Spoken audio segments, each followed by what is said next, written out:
tarde, Jorge. Diretamente de Amargosa, Terra Boa. Boa tarde. Boa tarde a todos.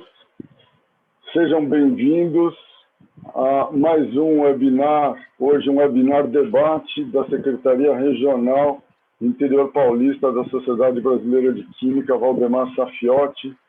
Estamos aí iniciando o ano de 2021 com as nossas atividades e hoje temos o enorme prazer de ter aqui conosco os professores Paulo César Vieira e Sidney Ribeiro, que aceitaram participar desse debate sobre interdisciplinaridade em química no Brasil. Um pouco sobre os nossos participantes, o professor Sidney é o atual diretor do Instituto de Química da Unesp Campus de Araraquara, aceitou esse desafio enorme nesse momento tão difícil da nossa história. O professor Sidney é bacharel em Química, mestre em Química Inorgânica e doutor em Química Inorgânica pela Unesp. Realizou pós-doutoramento na École Centrale de Paris em 1994 e no CNT France em 1995. É atualmente professor titular do Instituto de Química da Unesp de Araraquara, membro titular da Academia Brasileira de Ciências e da Academia de Ciências do Estado de São Paulo. Também é fellow da European Academy of Science. Ele é coordenador da rede internacional Materials for the Future, que é um projeto Cap-Sprint da Unesp, e vice-coordenador do Instituto Nacional de Fotônica. Ele foi pesquisador visitante do National Institute for Research in Inorganic Materials em Tsukuba, no Japão, na Universidade de Trento, na Itália, nas universidades de Angers, Bordeaux e Toulouse, na França, na Universidade de Aveiro, em Portugal, e na Universidade Federal de Juiz de Fora. Ele trabalha na área de química inorgânica, com implicações em ciências do materiais, espectroscopia e ensino de química. Os projetos do interesse do professor Sidney envolvem polímeros naturais, celulose bacteriana e fibroína, híbridos orgânicos e inorgânicos, gaias de luz, fibras ópticas e filmes finos, materiais porosos e marcadores luminescentes para a medicina. Nosso outro participante é o professor Paulo César Vieira, que é professor titular da Faculdade de Ciências Farmacêuticas de Ribeirão Preto, da USP. O professor Paulo César é licenciado em Química, mestre em Química e doutor em Química pelo Instituto de Química da USP de São Paulo, com pós-doutorado pela University of California, Berkeley, e sabático realizado na Boston University. É também professor titular aposentado da Universidade Federal de São Carlos e é pesquisador 1A do CNPq, como o professor Sidney também. Atualmente, o professor Paulo César é coordenador dos editores do Journal of the Brazilian Chemical Society. Ele foi diretor da Divisão de Produtos Naturais, secretário nacional da Sociedade Brasileira de Química, vice-presidente da Sociedade Brasileira de Química e presidente da Sociedade Brasileira de Química. Ele foi também presidente da Federação Latino-Americana de Associações Químicas e atualmente é membro honorário da FLAC. Também é fellow da Royal Society of Chemists. E os interesses de pesquisa são na área de química de produtos naturais de plantas e micro-organismos, isolando e identificando substâncias bioativas. Muito obrigado, professor Sidney e Paulo, por terem aceito o nosso convite. É uma honra tê-los aqui, abrindo as atividades da Secretaria Regional no ano de 2021, com o tema Interdisciplinaridade em Química no Brasil.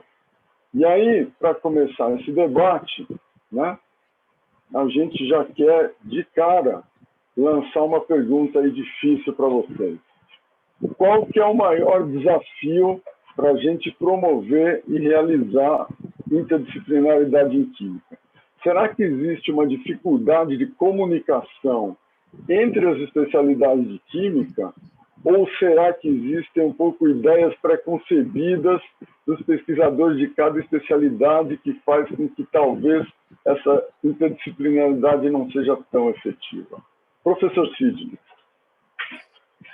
Boa tarde, Roberto. Boa tarde, Fabíola, Paulo. Um grande prazer estar aqui. Agradeço muito o convite. É importante a gente aparecer e falar um pouco nessa época tão sombria, né? Todos estamos sofrendo muito, mas vamos sobreviver, né? Eu queria, antes de começar, Roberto, me permita, eu queria fazer uma homenagem aqui a dois professores que a gente perdeu essa semana, né? Dois pilares da eletroquímica no interior de São Paulo e no Brasil, né? Os professores Avaca e Dalkene, que nos deixaram essa semana. Então, minha homenagem aqui aos dois é uma grande perda para a química nacional. E eu queria também não perder a oportunidade de dizer aqui, né, como o Roberto falou, a Secretaria Regional tem o nome do professor Valdemar Safiotti, né? O professor Valdemar Safiotti foi um dos fundadores, mentores do curso de Química aqui de Araraquara, que nós estamos celebrando 60 anos, né? Agora esse ano. Vários eventos estão previstos, né? Esse aqui foi o primeiro curso de Química do interior paulista, né? O curso de Química da Unicamp, por exemplo, foi criado em 67. Né? Então, o curso de Araraquara ele foi inspirador, e muitos alunos, né, ex-alunos de Araraquara contribuíram, né, decisivamente para a criação dos cursos de São Carlos, tanto da USP quanto da UFSCar, e Ribeirão Preto. Né?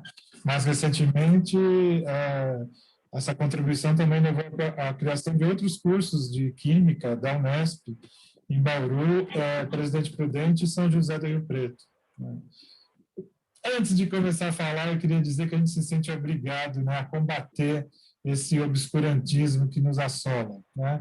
Então, o tema de celebração de 60 anos é a educação científica. Né? Então, a gente tem que estabelecer, espalhar as bases dessa educação científica, né, baseada nos alicerces da ciência, da ética e do respeito. Né?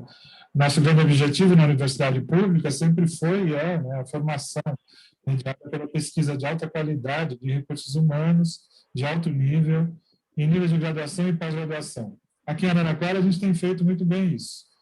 Nos últimos 10 anos, só para citar um exemplo específico, um período específico, nós formamos mais de 600 profissionais da área de química, entre bacharéis, licenciados e engenheiros. Eu também queria ressaltar essa característica única, que é a ampliação de um curso de engenharia química aqui no Instituto. Né? Talvez, não tenho certeza disso que eu vou falar agora, mas talvez isso seja uma característica única da nossa engenharia. É uma engenharia química, química mesmo. Né? Os programas de pós, né, em Química e Biotecnologia já formaram mais de 2.000 profissionais em 4 décadas de existência. E a gente tem uma estrutura mais do que decente, né, e ensino sério é indissociável de pesquisa de alto nível. Por outro lado, né, eu acho que esse é um dos motivos da organização desses webinários, né, paradoxalmente, eu não preciso nem falar que a situação é assustadora do lado de fora do campus. Né? 10% da população, 20 milhões de brasileiros, acreditam que a Terra é plana. 1/5 da população ainda se recusa a se vacinar. Né? A maioria ainda acredita em intervenções médicas sobrenaturais, experiências místicas fora do corpo, etc. A gente tem, nós vamos falar disso, né? Nós vamos falar de uma das estratégias para a interdisciplinaridade, vários programas de extensão de sucesso, né, que congregam a pesquisa e o ensino, né, na prestação de serviços à comunidade. Né? A Unesp é particularmente importante nisso, porque ela se espalha em 24 cidades do estado. Então, é importantíssimo e imprescindível do ponto de vista econômico e cultural. Né? Mas a gente tem que expandir isso, a gente tem que expandir essa extensão, a gente tem que ir para as ruas, tem que ir para as escolas, é desde pequeno que se aprende, né? Vocês não precisam dizer isso, né? A criança cresce ouvindo falar de cachorrinho, ela aprende rapidamente o que é um cachorrinho. Ela acho que o mesmo tem que valer para bactérias, eletricidade, ciência, né? A resistência à ciência expressa nessas constatações, né? Tem implicações seríssimas, né? Porque as pessoas não conseguem avaliar criticamente coisas como aquecimento global, vacinação, efeitos maléficos da aplicação de pesticida, edição de genes, né, que foi o tema do Prêmio Nobel de Química. Daqui a pouco eu vou falar de novo desse assunto, e que vai revolucionar, né, a medicina e definir o futuro da nossa espécie, né? Nós e os políticos, né, temos que ser capazes de, pelo menos, discutir esses assuntos. E é nesses webinários que a gente faz isso, né? Senão a gente corre o risco de achar que cloroquina cura a Covid, né? Mas, voltando, o Roberto permitiu eu fazer essa introdução, né?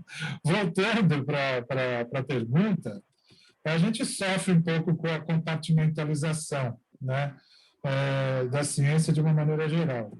Já iniciando um pouco, então, provocativo, eu responderia, Roberto, e as pessoas que fizeram essa pergunta, com outra pergunta, né? O que são as especialidades da química? O que é isso, né? É o título dos livros que a gente usa em nossos cursos. No meu caso, eu sou da inorgânica. Eu gosto muito do livro Inorganic Chemistry, do Shriver e do Atkins. E ali, no prefácio do livro, diz que a química inorgânica, ela trata das propriedades de todos os elementos da tabela periódica. Engraçado isso, né? Cada vez que eu leio isso, eu falo, mas é a química inteira, então, né? Esse livro, a última edição, tem uma parte 3, cujo título é Fronteiras. Aí ele é dividido em 4 partes. Estado sólido e química de materiais, nanomateriais, nanociência e nanotecnologia, catálise e química inorgânica e biológica. Isso é inorgânica, tá? Então, se a gente fosse reestruturar um curso de química hoje, eu diria isso, né? Só pegar a parte 3 do livro de inorgânica do Atkins, que tem toda a química ali, né? Eu me permito, ainda para responder essa pergunta, a compartilhar aqui. Eu não posso compartilhar, Roberto? Pode sim, só um segundo, espera aí. Queria só compartilhar aqui. Pronto? Pode ir. É só uma imagem que é a capa do livro do Shriver e Atkins, é o Inorganic Chemistry. Essa imagem aí é uma imagem pictórica de um MOF, que é um Metal Organic Framework, né? Então, esses materiais são fantásticos, né? Isso é um híbrido, é um polímero híbrido, orgânico e inorgânico, cristalino e poroso, né? Que tem infinitas aplicações, que vão desde a separação, catálise, até materiais multifuncionais. Isso é a capa do livro de inorgânica. Bom, então, inorgânica tem tudo, né? Mas, para não escapar da questão, né, eu acho que a dificuldade da comunicação já tenha sido importante no passado, viu, Roberto? Pela própria dificuldade de comunicação em si mesmo, né?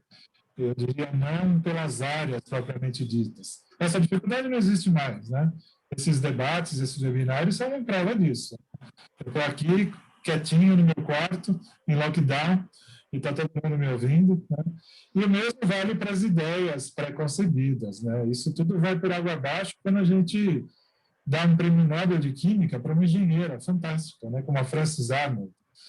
Acho que todos viram a palestra dela na ABC, e que todos devem ter ficado de boca aberta como eu, né? Um trabalho fantástico. Ou, né, a microbiologista Emanuele Charpenter e a bióloga e bioquímica Jennifer Doudna, né, com o Nobel do ano passado, né? Acho que é elas são químicas, né? O prêmio Nobel de Química, né? O prêmio Nobel de Química tem clara interdisciplinaridade que a gente tem que levar para os nossos cursos, né? Agora é uma boa oportunidade para a gente discutir isso, né? Interdisciplinaridade, novas estratégias de ensino, até por conta dessa situação que estamos todos vivendo, né, de pandemia, que tirou a gente totalmente, absolutamente, da zona de conforto. Certo? Deixa eu passar a bola para o Paulo, senão o Roberto começa a me xingar aqui no WhatsApp. Obrigado por me deixar falar um pouquinho e desestressar um pouco. De forma alguma, Sidney. Paulo, a bola está com você agora. Bom, obrigado, Roberto, Fabiola, pelo convite.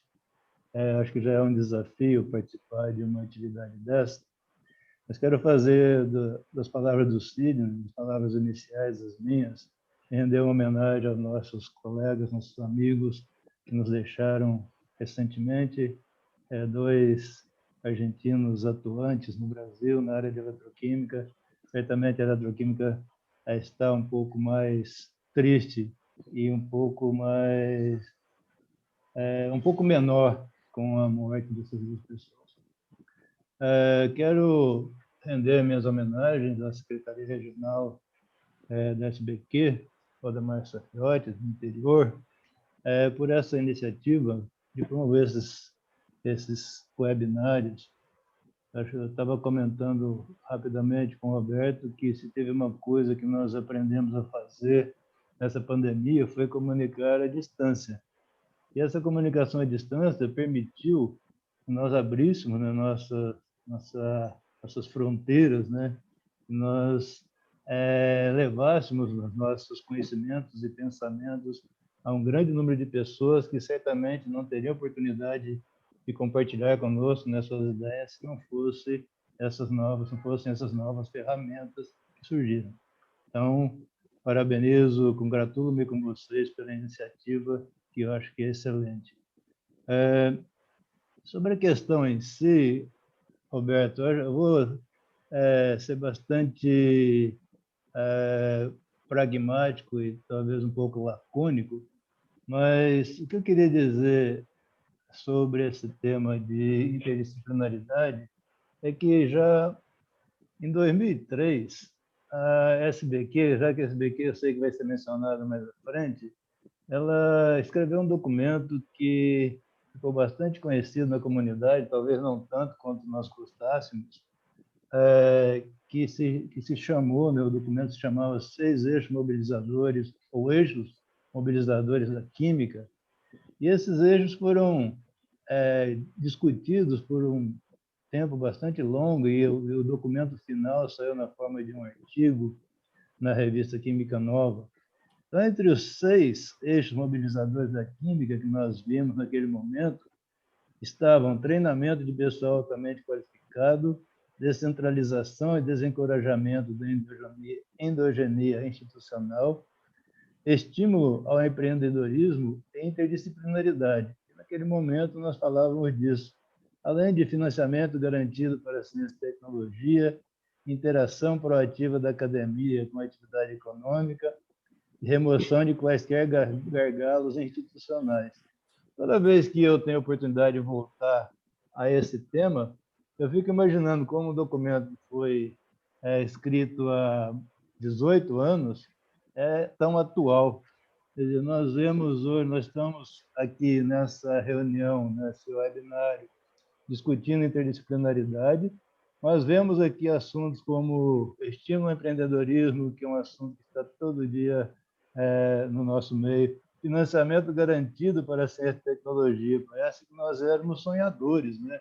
Querer, em 2003, pensar que o Brasil poderia, em algum momento, garantir financiamento para a ciência e tecnologia, e o que nós vemos hoje acontecendo no país. Então, acho que esses eixos mobilizadores, eles já, naquele momento, já abriam, né, essa discussão. Claro que essa discussão é muito mais antiga que isso, vou mostrar alguns exemplos, mas eu acho que foi um momento de reflexão da sociedade, e isso nós poderemos discutir um pouco depois. Mas uma outra coisa que nós encontramos, né, nessa discussão, que nós percebemos, é que a química ela acaba sendo já interdisciplinar, né, por si só, né? Porque quando nós vemos matérias da química como ciência de materiais, nanotecnologia, desenvolvimento de fármacos, química ambiental, instrumentação química, tudo isso é efetivamente interdisciplinar.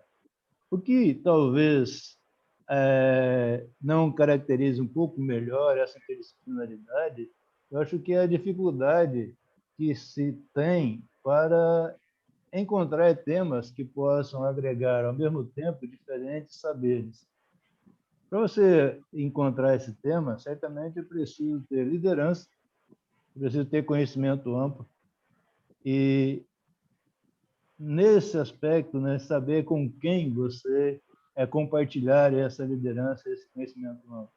Então, eu entendo que, às vezes, a rigidez de projetos não permite não permite que os projetos, que as ideias se desenvolvam de uma forma interdisciplinar. Então, eu entendo que há iniciativas boas no aspecto mais de pesquisa, né, em temas interdisciplinares, como quando nós falamos sobre projetos temáticos, como são os casos dos NCTs, dos CEPIDs, né, mesmo projetos temáticos da FAPESP, né, que tem essa característica de abrangência multidisciplinar ou interdisciplinar, né? Então, outro ponto, né, como as pessoas, né, nos seus cantos, né, de trabalho, nos seus locais de trabalho, percebem que os seus projetos estão ficando, vou usar uma palavra meio esquisita aqui, mancos, estão faltando certos complementos para que eles expliquem efetivamente um fenômeno. Então, muitas vezes, nós nos contentamos em levantar questões no final de alguns projetos e não em procurar as reais respostas para aquelas questões que possivelmente estariam em uma área interdisciplinar, numa área correlata com a química. E não podemos nos esquecer, né? A química é uma ciência central, e isso já coloca numa posição de interdisciplinaridade. Nós estamos com a química, nós explicamos muitos fenômenos, né? Então, eu vou ler aqui uma frase do nosso saudoso professor Otto Gottlieb, que entre as muitas afirmações que ele faz e que ficaram célebres, né, pela sua competência e inteligência, uma delas é a seguinte: eu acredito que o maior desafio da ciência neste novo século, que ele falou isso no começo dos anos 2000, é entender como a natureza opera através do entendimento dos seus mecanismos. A química tem um papel fundamental nessa história. Desculpa, passou uma coisa lá um meteoro ali na rua. A química tem um papel fundamental nessa história, pois é a base de fenômenos biológicos. Entretanto, isso requer um esforço concertado para colocar juntas química e biologia. Sem isto, os esforços não serão bem-sucedidos. E nós precisamos, acho que a interdisciplinaridade, a explicação de muitos fenômenos, requer especificamente essa ação concertada, né? E muitas vezes nós não temos isso. Na nossa área, né, para os naturais, eu acho que nós temos uma aproximação muito grande de outras áreas do conhecimento, e isso permite bastante interação e interdisciplinaridade. Eu me colocaria mais ao lado da parte biológica. Não posso deixar de citar um trabalho publicado recentemente na ACS Central Science, que foi um projeto coordenado pela professora Mônica, aqui de Ribeirão Preto, e o professor John Clyde, da Harvard, que se chama Metabólitos Especializados Revelam a História Evolucionária e Dispersão Geográfica de uma Simbiose Multilateral. Isso, para mim, acho que é um exemplo típico, né, do que é um trabalho interdisciplinar. Mas como você chega a esse tipo de abordagem? Como você faz isso daí? Você faz isso se pessoas se juntarem com diferentes conhecimentos, encontrarem um objetivo comum, uma questão comum, e todos se dispuserem a buscar uma resposta para aquela questão dentro da sua área de atuação. Isso que, no meu entendimento, é interdisciplinaridade. Nós temos outros exemplos aqui no estado de São Paulo, que é onde eu conheço melhor, né, com projetos bastante interdisciplinares, são coordenados pelo coordenador dessa mesa, né, professor Roberto Bertling, Massu Cato, Norberto Peporini Lopes e outros muitos que trabalham com essa abordagem interdisciplinar. Então, eu acho que nesse aspecto eu queria terminar citando o papel primordial da FAPESP nessa visão do que é interdisciplinaridade e do que se pode fazer nessa área. Bom, vou parar por aqui, depois não discutir mais, porque tem uma barulheira aqui na minha rua que deve estar incomodando vocês. Não, mas não precisa interromper não, Paulo, porque eu queria aproveitar a sua fala e já puxar um gancho para a segunda pergunta aqui, que é a seguinte, né? Inevitavelmente, quer dizer, quando a gente passeia, por exemplo, pelas revistas da ACS, né? De certa forma, a coisa ainda está um pouquinho compartimentalizada, se bem que, ultimamente, a CS tem lançado revistas mais interdisciplinares, isso é verdade, né? Mas, mesmo assim, ainda existem revistas clássicas, digamos, de inorgânica, de orgânica, de fisicoquímica, né? De analítica. O que você acha? Você acha que essas áreas ou sub-áreas da química ainda vão se manter e vão ser essenciais para a interdisciplinaridade, ou com o tempo a gente vai começar a rever esses conceitos de sub-áreas da química? Está desligado seu microfone. Isso. Já liguei. Eu acho que é o seguinte, Roberto, nesse aspecto nós devemos levar em consideração a característica do químico. Eu tenho a impressão que as instituições químicas e os químicos em geral são muito ligados a essa abordagem tradicional de segmentação da área em 4 sub-áreas bem estabelecidas. E se, por um lado, nós temos nos projetos de pesquisa muito dessa parte de interdisciplinaridade, quando você vai olhar nas classificações de áreas, né, quando você submeter seus projetos, você encontra, frequentemente, essa mesma divisão clássica que estava lá nos nossos primeiros livros de química que nós vimos, né? Então, já desde o começo da sua vida de estudante, você aprende a gostar de química inorgânica, ou não gostar de química orgânica, ou gostar de uma química não sei do quê. E isso, certamente, no meu entendimento, representa um retrocesso. Eu acho que nós deveríamos caminhar para uma posição ou para uma formação de áreas, mas não exatamente área, mas temas de conhecimento.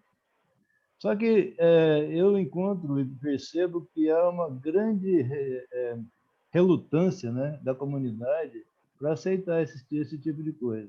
Semana passada mesmo eu estava numa reunião do CA do CNPq. Então, no CA do CNPq nós recebemos dezenas de projetos ou centenas das mais variadas áreas do conhecimento relacionadas à química, mas eles têm que estar classificados em química orgânica, inorgânica, analítica e fisicoquímica. Se nós temos todos os conceitos e preceitos para mudar esse tipo de posicionamento, mas parece que existe alguma coisa no nosso âmago que não aceita isso. Então, nós vemos as organizações institucionais, dos departamentos, institutos de química, todos com essas áreas tradicionais. E isso enraiza e cria uma outra coisa que eu acho pior, né? Que nenhum departamento, ou poucos departamentos de química, são capazes de abrir concursos em áreas que não sejam essas tradicionais da química. Eu acho que esses são todos exemplos, né, de situações que essa interdisciplinaridade não é bem recebida, não é bem aceita. E, sinceramente, eu não sei que, para nós mudarmos esse conceito, a gente precisaria atuar mais no âmago da questão da formação básica. Mesmo que até fiz uma pequena busca um dia desses na internet, se você procurar na internet experimentos básicos de química interdisciplinares, você vai encontrar uma enormidade de experimentos. Então, parece que tem algum momento aí que essa interdisciplinaridade tem que voltar para aquelas áreas clássicas, aquelas sub-áreas clássicas da química, e a gente perde, né, nesse contexto de ter temas que seriam, acho que no meu entendimento, mais interessantes. O que nós não podemos esquecer também é que a química ela está muito associada a coisas ruins, né? A guerra, as armas nucleares, a poluição. Isso seria talvez até uma chance, né, para a gente desconectar a química das coisas ruins e trazer para as coisas boas, como no caso de nanomateriais, ou de fármacos, ou novos medicamentos, etc. E você ensina química orgânica, ensina química inorgânica, usando esses outros tópicos. Mas eu acho que existe uma barreira institucional ainda bastante pesada por isso que a gente não avança muito nessa parte de interdisciplinaridade. Bom, deixa eu parar por aqui, depois a gente continua no outro. Mais pra frente. O que você acha sobre isso, Sidney? Olha, acho que o Paulo tocou num ponto importante, né? A gente ainda no financiamento da pesquisa ainda está, né? A gente tem isso não é privilégio do Brasil, né? No mundo inteiro, né? A gente está compartimentalizado, né? As pessoas de uma dada especialidade se fecham numa rodinha e só entra quem é especialista naquela área e isso, claro, impede o desenvolvimento, né? Impede coisas inovadoras, tem que ser tudo muito bem previsto, né? Muito raro a FAPESP ou a CNPq financiar alguma coisa que não seja da especialidade do proponente. O que será que quer dizer isso, né? Mas as áreas ainda estão compartimentadas, né? Acho que infelizmente sim, né? A gente, no nosso dia a dia, né, a gente age diferente. Eu sou da química inorgânica. Eu tenho trabalhado com polímeros naturais, né, com celulose, com fibroína de seda, com fotônica, né, sei lá se isso é inorgânica, né? Mas, assim, eu queria comentar um trabalho, eu vou até colocar aqui, deixa eu pegar aqui, eu vou até colocar aqui no chat a referência, que é o trabalho do George Whitesides. Né? A SBQ o Adriano fez um bolão, né, quem ia ganhar o último Nobel de Química. Meu voto foi para o Whitesides. Né? Errei, perdi o bolão, mas ele escreveu esse artigo aí em 2015, que é muito interessante. Né? Na verdade, foi um número especial da Angevant Chimie para comemorar os 150 anos da BASF. Né? Mas nesse volume especial, o George Whitesides escreveu esse artigo que tem o título de Reinventar a Química. Né? E é interessante demais, porque ele fala que a química começou, né, antes de expandir, basicamente dividida nas suas sub-áreas, né? Orgânica, inorgânica, analítica e físico-química. Mas ele fala, nesse artigo, de uma evolução darwiniana da química, né? Uma evolução darwiniana da área. Então, é claro, né? Então ele dá os exemplos, né? A síntese de compostos naturais, né?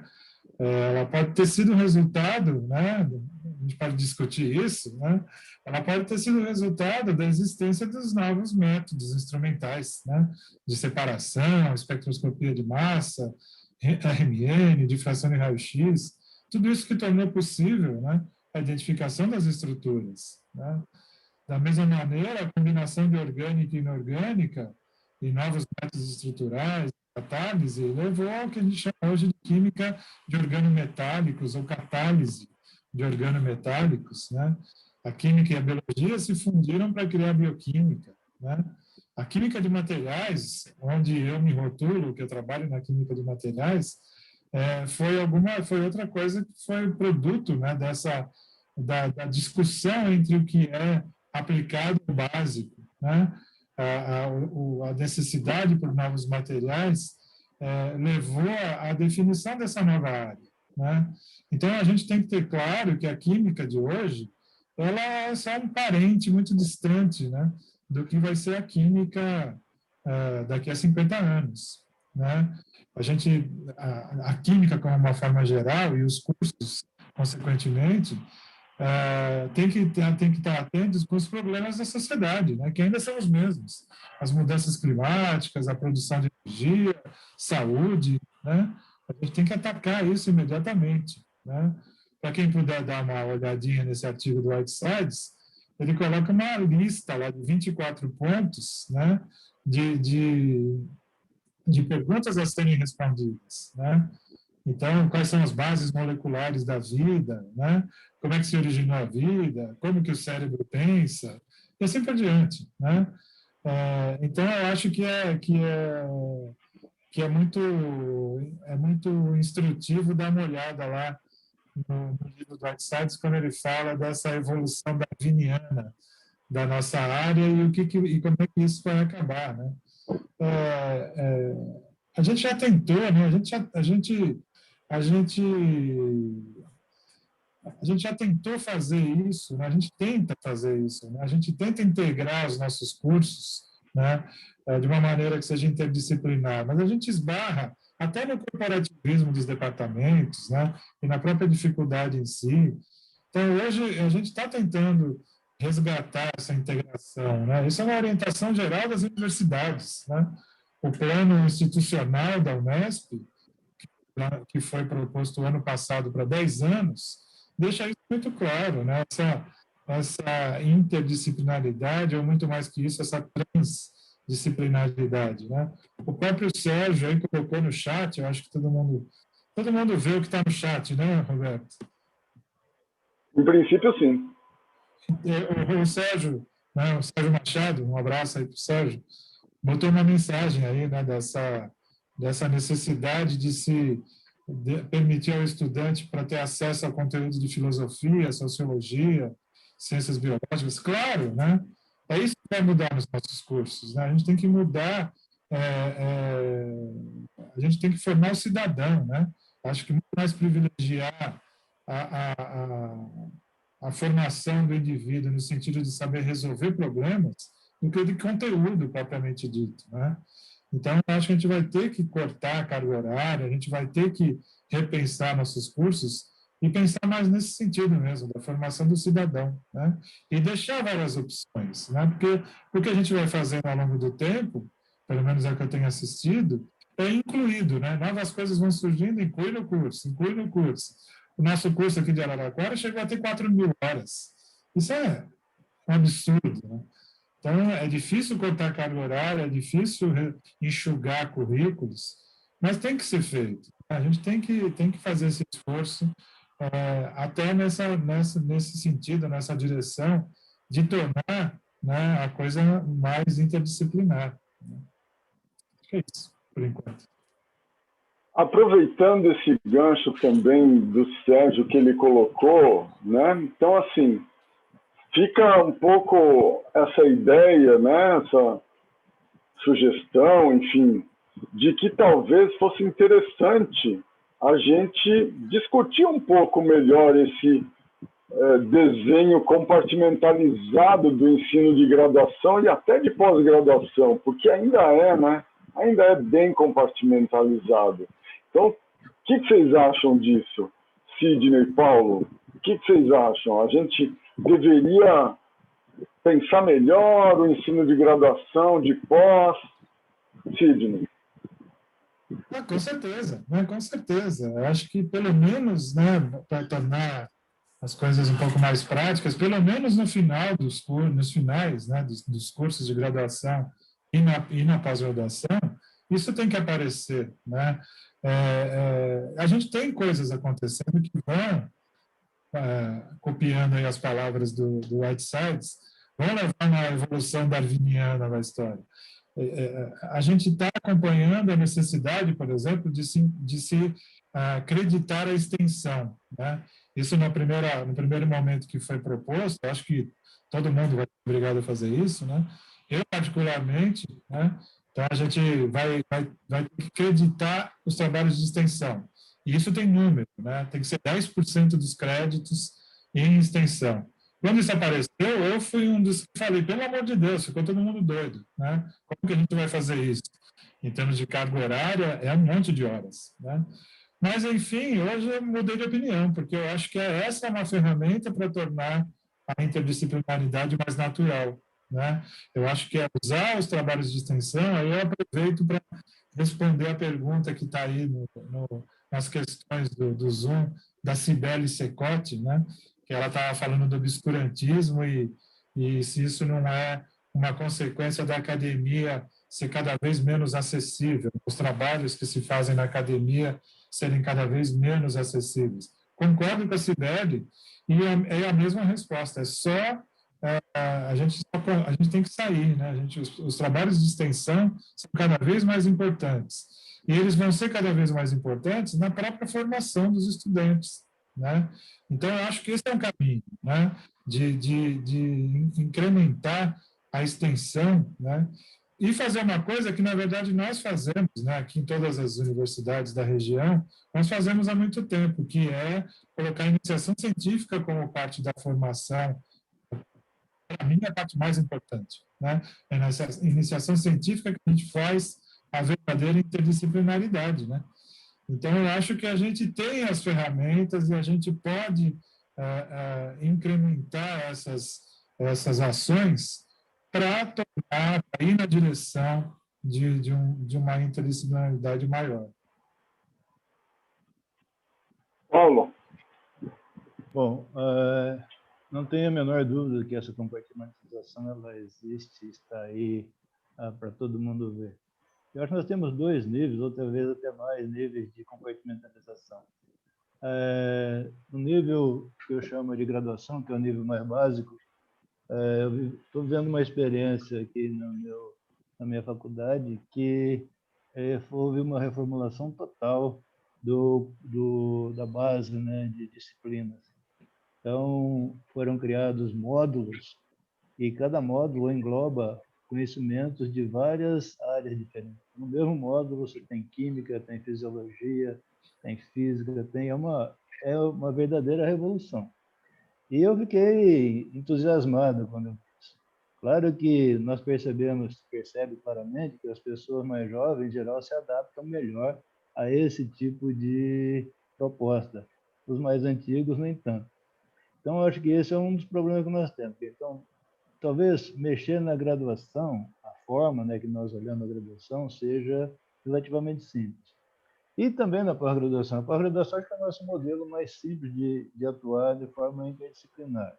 Mas o que me assusta é que, quando eu volto para um modelo institucional, aqui no mesmo lugar que eu trabalho, que tem uma grade de disciplina para graduação que eu admiro de montão. Quando vai contratar um docente, ele é do departamento X ou do departamento Y. Ele não é para uma área do conhecimento, não é para uma área baseada naqueles módulos tão bonitos que estão a estruturação do curso. Então, esse eu acho que é um problema que nós temos. É a mesma coisa, você já viu, por exemplo, quando vai contratar alguém no departamento de química, se ele vai ser meio químico, meio físico, meio químico, meio matemático, mais ou menos químico, mais ou menos matemático, mais ou menos físico. Então, nós temos uma estrutura institucional que acho que é muito travada. Se nós não destravarmos aí, nós vamos fazer belos projetos interdisciplinar, vamos formar alunos com conhecimentos de biologia, bioquímica, química, filosofia, pedagogia, que não vai ter emprego. Porque na hora que ele for procurar emprego, ele vai dizer, mas sua formação, me lembro bem, já da década de 90, estava lá na Universidade da Califórnia, final da década de 80. Um amigo meu lá, ele tinha feito doutorado na parte mais de ecologia química. Quando ele ia procurar emprego no departamento de ecologia, diziam que ele era químico. Quando ele ia na química, diziam que ele era biólogo. Então, ele ficou na mão durante muito tempo para conseguir algo para fazer. Eu acho que isso já caiu um pouco hoje, mas ainda é muito sensível a depender, eu acho que do tradicionalismo de cada uma das nossas instituições, ficar sempre preso a essas áreas antigas, porque o dono dela era fulano. Então, fulano jamais, ele era físico-químico, jamais. Vamos falar químico orgânico, essa químico orgânico. Ele era químico orgânico, jamais iria aceitar ali alguém que fosse da química analítica. Quando eu entrei na UFSCar, nós tínhamos esse problema, que os químicos analíticos, muitos até estão me ouvindo, não aceitavam que nós tivéssemos uma disciplina lá no departamento, que se chamasse Química Analítica Instrumental, quando o tema era ultravioleta, infravermelho, espectrometria de massas, ressonância magnética nuclear, não aceitavam que isso era analítica instrumental. Então, o que é? Exatamente. Bom, então, assim, para concluir, né, a pergunta que fica é a seguinte, né, quer dizer, quão difícil seria para a gente conceber uma química mais integrada e menos subdividida em especializações?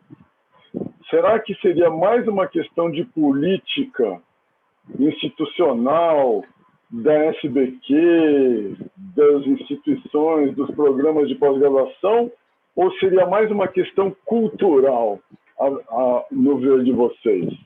Paulo, o que você acha? Bom, Roberto, eu acho que, bom, pelos depoimentos que eu dei até agora, nós temos várias frentes para trabalhar. Eu acho que nós temos uma frente que é institucional, de instituições de química mesmo. Então, essa daí, nós precisamos revolucionar a forma de pensar de quem está atuando. Então, por exemplo, vejo muitos dos nossos colegas terem dificuldade em mudar o sistema de ministrar aula. São coisas simples. Então, quando você fala de ministrar, de mudar a forma de pensar, de sair um pouco desse tradicionalismo de áreas, mas também é um pouco complicado. Outra coisa, nós pensamos como a estrutura está organizada. E nós temos vários níveis de organização que nos levam a formar profissionais que vão atuar depois nessas instituições que me refiro. Então, quando nós vemos a organização da graduação, e nós percebemos que tem que fazer alguma coisa ali. Só que quando nós vamos... Me lembro que, há muito tempo, nós estávamos discutindo aí as diretrizes, como é que chama? As diretrizes básicas, como é que chama aquele projeto? Só que, para química, tinha uma proposta de ter um núcleo mais duro e um núcleo mais flexível. Só que muitos dos nossos colegas entenderam aquele núcleo mais flexível, que a ideia era deixar aquele espaço para outras atividades, que não fosse exatamente química, fosse filosofia, economia, pedagogia, outras áreas do conhecimento. Naquele ponto de flexibilização, muitos entenderam que seria a hora de colocar mais uma físico-química, mais uma química-orgânica, mais uma química inorgânica medicinal e coisas desse tipo. Então, acho que essa parte estrutural nossa ela precisa de mudança. Quando nós falamos na parte da pós-graduação, nós temos a CAPES. A CAPES, ela sempre... Eu acho que ela que deveria cuidar de assuntos um pouco mais relativos à formação que os pós-graduandos estão tendo. A gente vê uma preocupação muito grande com a avaliação, né? Eu acho que a avaliação é importante para você saber a qualidade que está formando e tudo mais, mesmo que nós tenhamos muitas críticas, é importante. Mas eu acho que deveria ser mais preocupada no tipo de profissional. Eu acho que nós precisamos saber o que nós estamos formando. Nós estamos formando cópias nossas. Mas eu fico preocupado porque num trabalho que eu escrevi com a Mônica e a Margarete há uns mais de 10 anos, uma das coisas que nós colocamos lá era se muitos dos nossos egressos da pós-graduação não estariam simplesmente replicando por aí afora, onde tinham seus empregos, que eles aprenderam no doutorado. Porque, fazendo isso, nós estamos na mão, nós estamos perdidos. Então, acho que esse tipo de abordagem que é importante, quando você forma um aluno, quando você tem uma instituição sólida, acho que ela vai abrir perspectivas para esse aluno, para esse egresso, para ele pensar fora daquilo usar tudo que ele aprendeu até então para começar uma nova vida dentro de expectativas e perspectivas novas. Porque se nós estamos formando gente que é para sair com químico orgânico, físico-químico, químico analítico, ele vai continuar sendo como nós, químico orgânico, físico-químico e químico analítico. Então, acho que nesse aspecto a gente tem muito o que fazer. Eu vejo que nós progredimos muito na parte de pesquisa, mas não nesse profissional. Nós parece que sentimos uma necessidade muito grande de dizer esse formado é químico analítico, esse formado é físico-químico, esse é químico orgânico. Acho que essa necessidade é nula.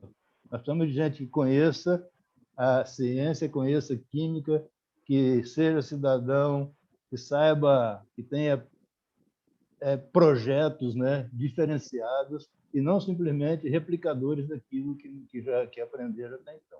Bom, depois, se a gente tiver mais tempo, nós podemos conversar um pouco mais. Era isso.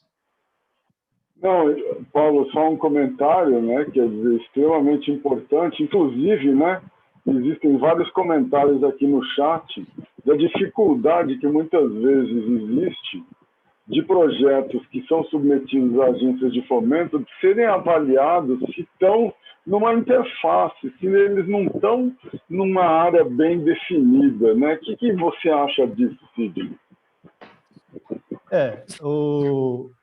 Cid, desculpa. Não, desculpa, fala, Paulo. Não, tá bom. Não, é isso mesmo, eu concordo com tudo que o Paulo falou e concordo com o que o pessoal está colocando aí no chat. Essa dificuldade, ela existe, né? O Paulo disse que está começando a não existir, ela existe, né? Eu conheço pessoas que sofrem até hoje por serem químicos e serem doutores em física, ou vice-versa, e até dentro da química, né? Em concursos recentes, concurso de fisicoquímica, ou inorgânico, mas você é inorgânico, você não vai conseguir na fisicoquímica e vice-versa, né? Então, na prática, as ações têm sido contrárias a isso, né? Então, a decisão é institucional, é da comunidade, é da SBQ, né? Tem sugestões aí no chat de ações que vão nesse sentido, né? E eu concordo, né? A gente tem que conversar sobre isso, né? A gente tem que mudar, está muito claro que a gente tem que mudar a maneira como a gente monta os nossos cursos e também a maneira como a gente financia a pesquisa, né? Que, na verdade, vai dirigir, né, a pesquisa que dirige o ensino de uma instituição, né? Eu tive durante anos, né, os últimos 10 anos, até o ano passado, na coordenadoria de Química na FAPESP. É muito difícil você aprovar um projeto que não esteja dentro de uma dada especialidade, né? Apesar de todos concordarem que isso precisa ser feito, né? E eu tenho certeza que muitos que estão ouvindo a gente já passaram por essa dificuldade, né? E os mais velhos, inclusive, nem se atrevem, né, a colocar alguma coisa em que você seja conhecido, porque senão vai levar pau mesmo, né? Então, em relação aos cursos, eu acho que a gente tem que saber que, se não a própria profissão, mas o perfil dela, não vai nem existir, né, daqui a alguns anos. É aquela conversa, né, que a gente ouve sempre, a gente está formando gente para profissões que a gente não sabe se vai existir, né? Ou seja, a gente precisa, de qualquer maneira, eu acho que isso tem que ter claro essa conclusão, que a gente tem que focar as nossas ações na formação do cidadão, né, que tem uma formação básica, interdisciplinar e interáreas, né, transdisciplinar, né, porque é só isso que vai permitir resolver problemas, né, muito mais do que apresentar um conhecimento específico e ser especialista numa área, né. Eu tenho um amigo que costumava fazer essa analogia com a definição matemática de limite de uma função, né? O limite da especialização é você saber tudo sobre nada, né? Então, eu acho que a gente a gente deve, né, se preocupar com isso, sim. Eu acho que um webinário, um debate desse tipo aqui uma bela ação para a gente ir nesse sentido. Fabiola. Oi? Fabiola. O que eu acho é que a gente não deveria pensar em química, física, matemática, ou química orgânica, analítica. Eu mesma, eu sou tão química assim, né? Eu falo que eu sou uma química que gosta de matemática. E eu acho que a gente deveria pensar em ciência, porque eu não acredito que nenhuma de todos os feitos que nós temos de química, né, ou de física, ou de matemática, eles pensavam que eles estavam fazendo uma coisa ou outra, eles estavam pensando em explicar um fenômeno, em desenvolver alguma coisa que eles tinham curiosidade, né, e acabou levando a todas tudo que a gente usa, né, princípio de técnica, uma lâmpada, as explicações que nós temos, né, que ainda foram feitas há muitos anos atrás, né? Então, eu penso assim em ciência, eu sempre penso em ciência. Eu estou numa banca de concurso e a gente fica assim, não, mas peraí, por que a gente tem que ter o meu título, por exemplo, é doutor em ciências, não tem área. né? Não tem área assim de química analítica, é ciências.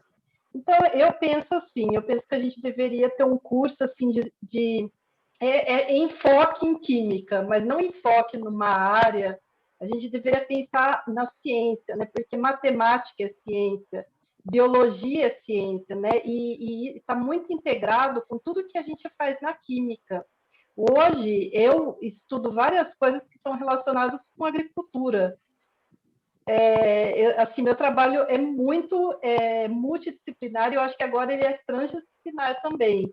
Então, são coisas assim que, para mim, eu não fico pensando que eu sou uma química analítica ou que eu sou isso, eu penso que eu sou cientista, né? E eu penso mais numa coisa maior e mais ampla em relação às áreas.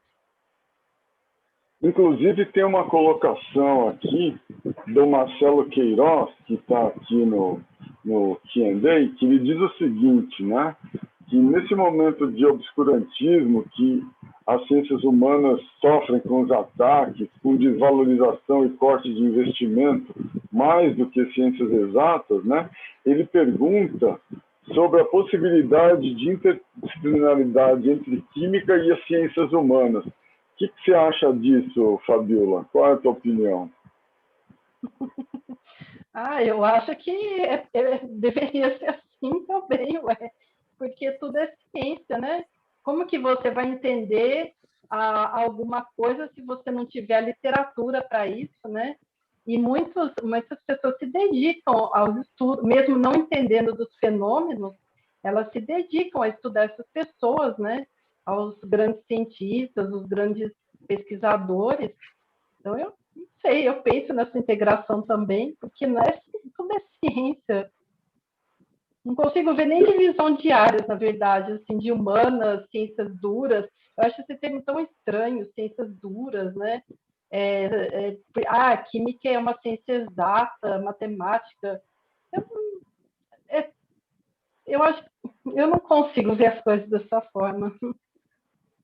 Não sei o que os colegas acham, né? Mas pergunto aí para os três, né?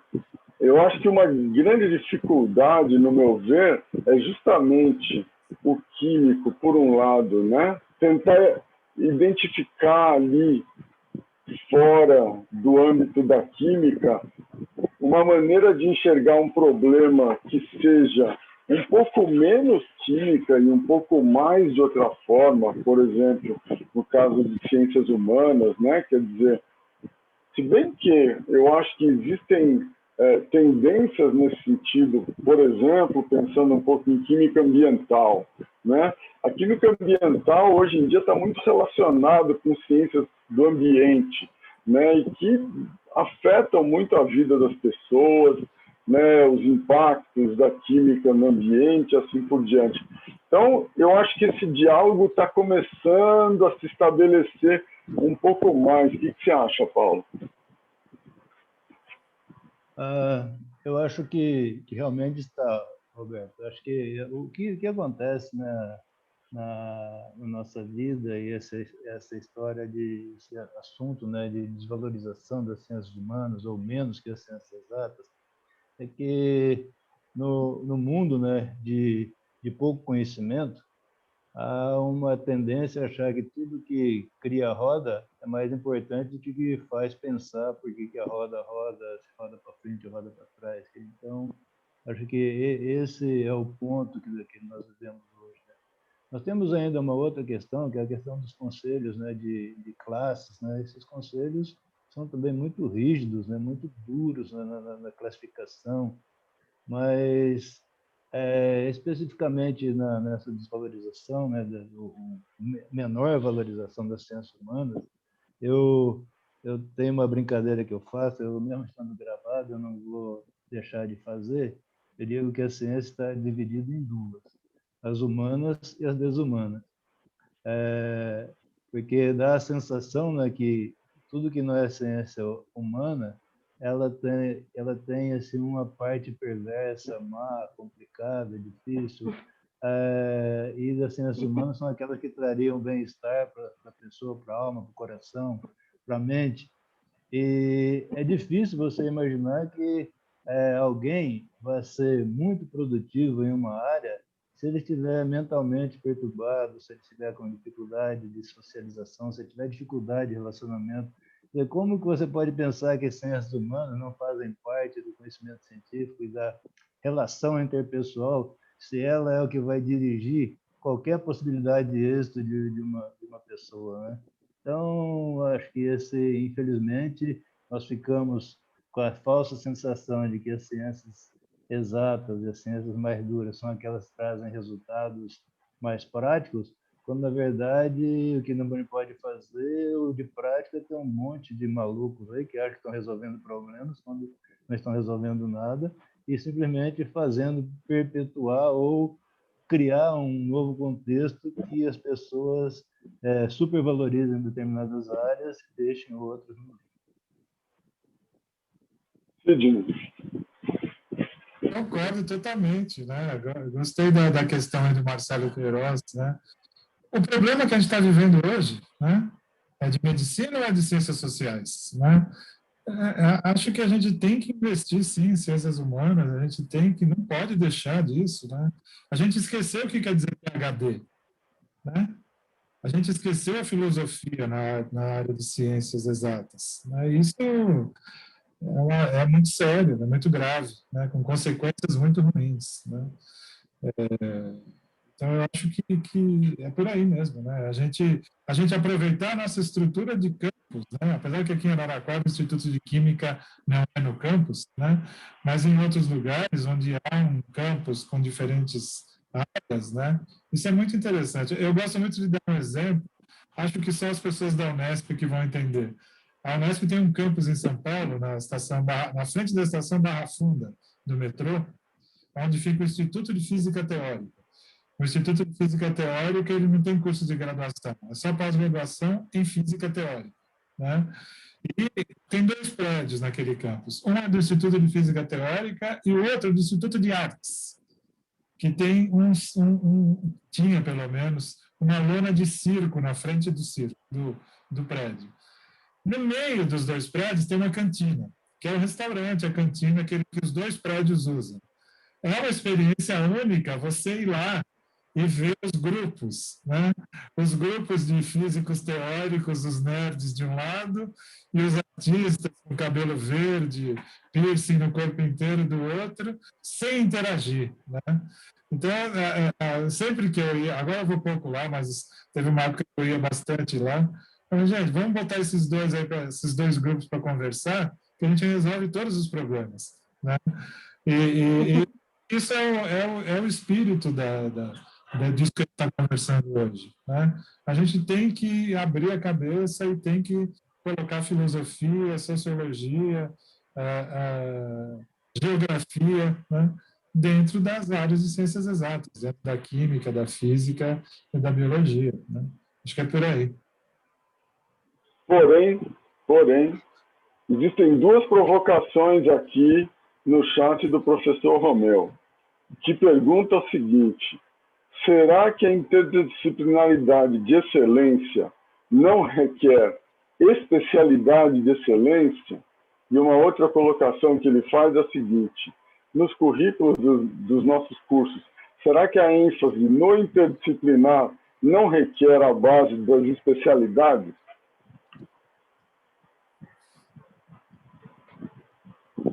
Aí, Romeu, nada como provocar os debatedores, não é? Sidney. Tem razão, mas eu acho que esse é o exercício, né? Encontrar o que é essa base, né? O que é necessário para que a pessoa decole sozinha, né? Essa é a discussão importante para a gente que, de vez em quando, se envolve em reforma de currículo, né? É encontrar esse núcleo comum. Aqui em Araraquara, a gente já tentou fazer isso várias vezes e não conseguimos, né? Tem que ser honesto e sincero. Por que não conseguimos? Porque a gente esbarra num corporativismo, entre aspas, né? Eu acho que tem que ter isso, eu acho que tem que ter aquilo, e, no final das contas, o negócio está tudo lá no meio, né? Então, para responder a pergunta do Romeu, eu acho que primeiro a gente tem que se convencer de que é necessária essa redução, né? E deixar as ferramentas para os estudantes irem atrás da sua formação específica, né? A gente tem que oferecer todas as possibilidades, né? Desamarrar um pouco os cursos, né? É o que a gente sempre fala, né? A gente confiar um pouco mais nos estudantes, né? Deixar as opções para eles e não dar as opções. Né? O incrível, a maneira errada com que a gente trata os estudantes hoje, como se fossem crianças, né? Mas eles são diferentes, eles vêm de uma outra educação, eles são eles, né? Eu acho que são adultos que podem definir as suas especialidades. E os nossos cursos não permitem que isso aconteça, né? É tudo muito amarrado, né? Acho que a primeira coisa é desamarrar, acabar com pré-requisito, acabar com cursos obrigatórios, né? Acabar com a necessidade de fazer um curso num lugar só, né? Por que o meu aluno aqui não pode fazer um curso com você em São Carlos, Roberto? Né? Ou Paulo? Né? Por quê? Né? Eu acho que vai enriquecer a formação dele. Então, eu acho que a gente tem que é um esforço conjunto, né? De tornar as coisas mais abertas, mais livres e mais modernas, né? Acho que é isso. Paulo. Bom, concordo plenamente com o Romeu quando diz que um problema será resolvido por especialistas. Quanto mais especializados eles forem, acho que maiores são as chances de se resolver com problemas mais complexos. O que acontece aí é que nós podemos resolver esse problema de uma forma interdisciplinar, onde um assunto é abordado numa sequência ou ao mesmo tempo por várias especialidades. Mas quando nós falamos das especialidades, tem que ser pessoas que realmente saibam do que estão falando, senão nós vamos resolver. E vamos comprovar, né, uma hipótese, uma teoria, com base em vários experimentos. Ou de uma forma transdisciplinar, onde esses especialistas, né, vão se juntar, ter um problema em comum e criar novas teorias para explicar o novo problema. Então, acho que não há a menor dúvida que especialistas, né, quanto mais especialistas forem, maior será a profundidade com que certos problemas serão resolvidos. Mas eu acho que isso não cria nenhuma dificuldade para a interdisciplinaridade. Muito pelo contrário, os problemas resolvidos por pessoas super especializadas serão muito melhor resolvidos, serão com profundidade muito maior, quando esses especialistas forem realmente sabedores da sua área de conhecimento e puderem agregar conhecimento a uma nova situação. A especialização curricular, eu acho que isso não faz muito sentido. Eu não entraria muito nessa jogada, não. Acho que a única coisa que nós precisamos fazer é nos organizar. Eu acho que conhecimentos básicos, que eu digo é o seguinte: você não conversa sobre um assunto se você não souber um determinado número de palavras. A mesma coisa quando você é químico. Se você não souber um mínimo de química, você não vai saber conversar sobre problemas especializados com ninguém.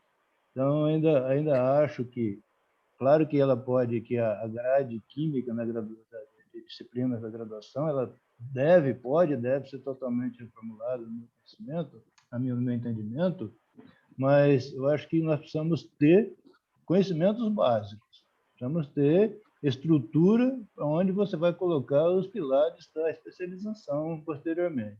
Eu até temo um pouco o que acontece às vezes na nossa graduação, que é que eu entendo como superespecialização precoce, que são aqueles casos, né, de alunos muito bons, brilhantes, mas que se especializam em um determinado assunto e depois não conseguem ver, eles ficam bitolados às vezes e não conseguem ver além daquele assunto. Então, é muito comum você ouvir um aluno que ainda está nas fraldas dizer que esse assunto não me interessa.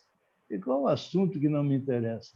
E se eu quero trabalhar para a melhoria da ciência, para o engrandecimento da ciência, para gerar produtos, para gerar bem-estar para a população, para gerar soluções, né? Para resolver problemas.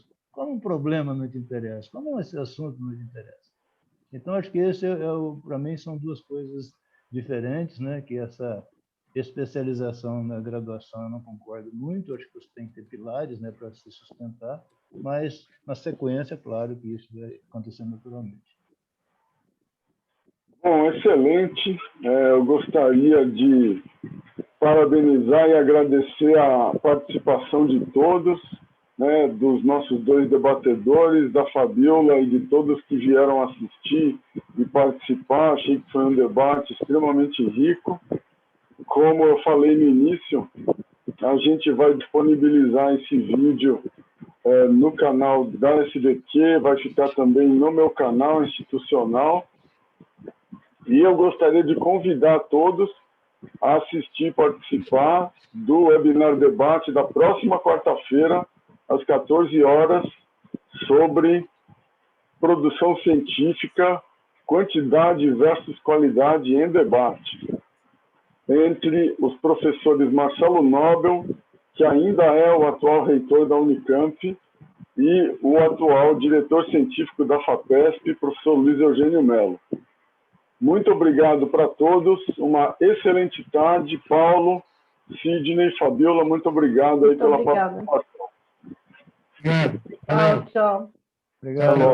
Tchau, Tchau, gente. obrigada. Foi um prazer participar dessa sessão. Parabéns para vocês aí que organizaram. Parabéns, isso mesmo.